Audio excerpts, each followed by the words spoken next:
My grandma used to tell me scary stories when I was little. There's one I'll never forget. I was 10 years old when Grandma came to live with us. It was about 6 months after Granddad passed away, and I guess, looking back, she must have been lonely in that big house of theirs, rattling around with only the grief and memories for company. So despite a few protests from Mum, my parents took her in. There were no protests from me. None at all. Grandma was loud, and fun, and I loved her. She had an almost limitless supply of boiled sweets, and she'd always slip me a couple whenever she saw me. She was always the first to stick up for me when I got in trouble, too. But it was her stories I loved best. Grandma had all kinds of stories. Stories about growing up during World War II, and stories about the things she'd get up to with her friends on the South Coast, after her family had been evacuated. Sad stories, funny stories, adventure stories. But it was her scary stories that were my favorite. Grandma had lots of scary stories. She told me she dabbled in the occult when she was a teenager, trying out Ouija boards with her friends. Tarot cards, fortune-telling. All that stuff. Most of the stories I'd laugh off, or forget about not long after she was done telling them. But there were a couple that really did spook me a bit.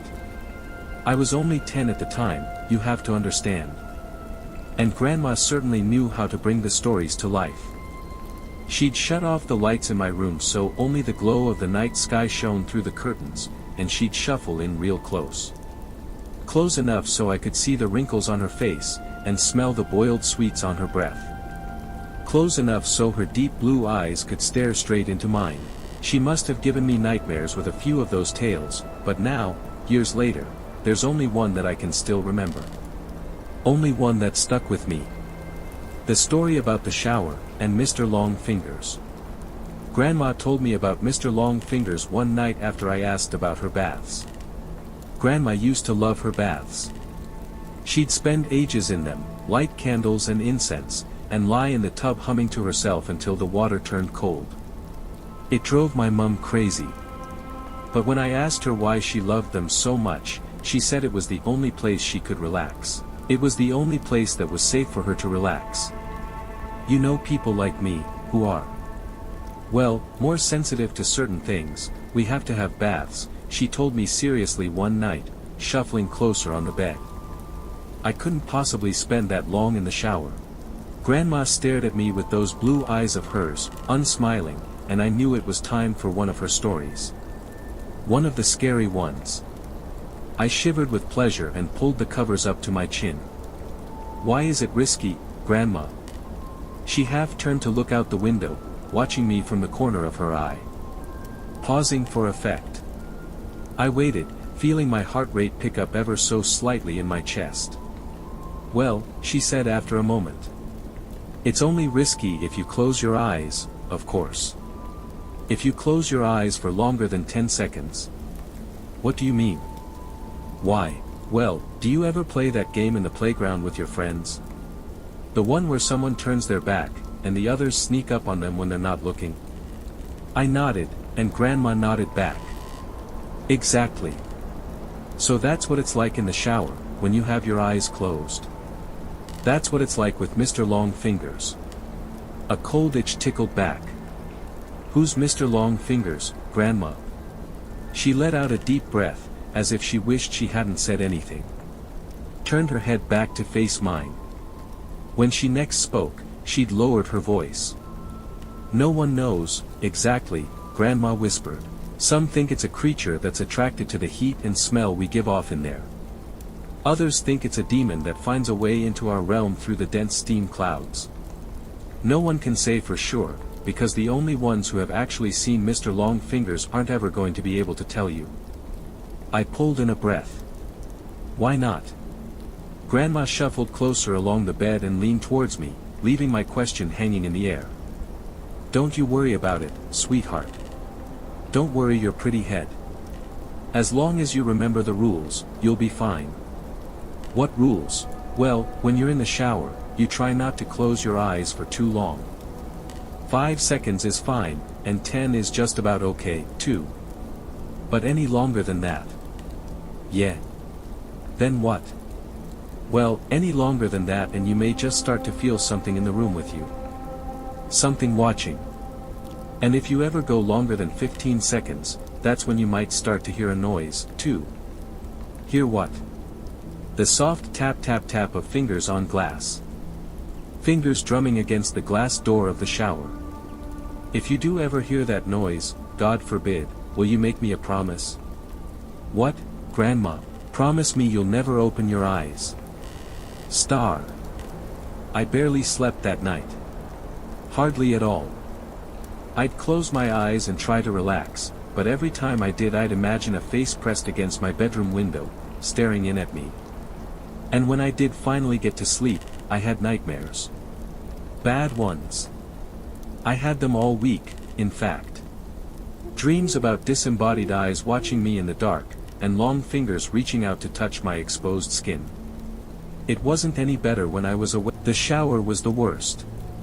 That's when Grandma's story really got to me. I'd never thought about it before, but suddenly I had trouble shutting my eyes in there. I'd be standing beneath the beating water, shampoo running down my face, and as soon as I squinted my eyelids closed I'd hear Grandma's words running through my head. 5 seconds is fine, and 10 is just about okay, too. But any longer than that. I'd rub my hair fast, feeling the shampoo dripping off my chin, and as soon as I'd counted past 5 seconds I'd feel it. A sort of pressure. Not a feeling of being watched, exactly, but something close to that. I'd run my fingers faster and faster through my hair, frantically trying to get the suds out, and the ready blackness behind my closed eyes coupled with the rush of water in my ears would feel like a held breath. Like the silence before a scream. The seconds would race through my mind and I'd be so desperate to open my eyes again that I'd sometimes do it before my hair was rinsed fully clean, and my eyes would sting with shampoo. But before I shut them again I'd always be sure to peer out through the steamed glass door of the shower cubicle. Just to make sure I was still alone. Star. It wasn't long before Mum realized something was up. She heard me crying out in my sleep one night, and came in to comfort me. Asked me what the matter was, and it all came out. I told her about Grandma's stories, and about Mr. Longfingers. She got this look on her face when I was telling her like she used to get with me when I'd made her really mad. This wide-eyed, angry look. Only this time she wasn't angry with me, she was angry with Grandma. My parents' room was next to mine, and sometimes, if I pressed my ear against the wall, I could hear them talking in there. Soft whispers. That night, though, after Mum was satisfied I wasn't scared anymore and she'd gone back to her room, the whispers weren't soft at all. Oh no. I heard Mum hissing to Dad about Grandma. About the story she told me. Mum's voice floated through the wall, sharp and crisp. You know what your fucking mother said to him now, don't you, Simon? Dad's response was an unintelligible mutter. She's told him there's a monster that'll get him if he shuts his eyes in the shower. A monster. The poor kid's been having nightmares about it all week. Seriously, Simon, you'd better say something to her tomorrow morning, first thing. Or I will. Grandma came to visit me in my room the following night. That time, as she perched on the end of my bed, there were no stories. Nothing like that. Grandma just sat there and stared down at me, her blue eyes wide and sad. The light from the moon out. You know I'd never let anything bad happen to you, don't you? She said after a moment. I nodded my head. I know, Grandma. You know I wouldn't let you come to any harm. I nodded again. Okay, good. That's good. She looked away from me for a moment, out the window. You know, the things I tell you in the evening are meant to help you, sweetheart. They're meant to toughen you up a bit. Protect you. She paused and shook her head. But maybe your mum's right. Maybe I went too far this time. She looked down at me and smiled, but even then, even though I was only 10 years old, I could tell it didn't quite reach her eyes. I'll tell you what, Grandma said.